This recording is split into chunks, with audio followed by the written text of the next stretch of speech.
পুজো করা হচ্ছে, আমরা এখন এখান থেকে বেরোবো, যার জন্য বাট্টা পুজো করা হচ্ছে। দেখো এই যে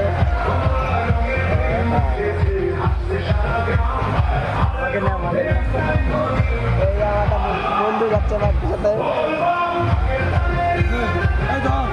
দেখতে পাচ্ছ বাঘটা পুজো করেছে।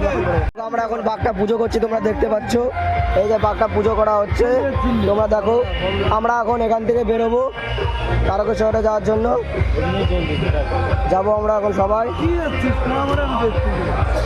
দেখো আমাদের বাঘটা এখান দিয়ে আরো বাঘ রাখা আছে, তোমরা দেখো ওই যে বাঘগুলো দেখো। এই যে আমার আর একটা বন্ধু, এই যে দেখতে পাচ্ছ তোমরা সবাই, আমরা এই জায়গাটা আছি। কে কে তারকেশ্বর এসেছো কমেন্টে জানাবে। বেরিয়ে তোমরা দেখো আমরা এখন এখান থেকে বেরিয়ে যাবো, তোমরা দেখতে পাচ্ছ রানিং হয়েছে রাস্তায়, তোমরা দেখতে পাচ্ছ যে লোকজন আছে।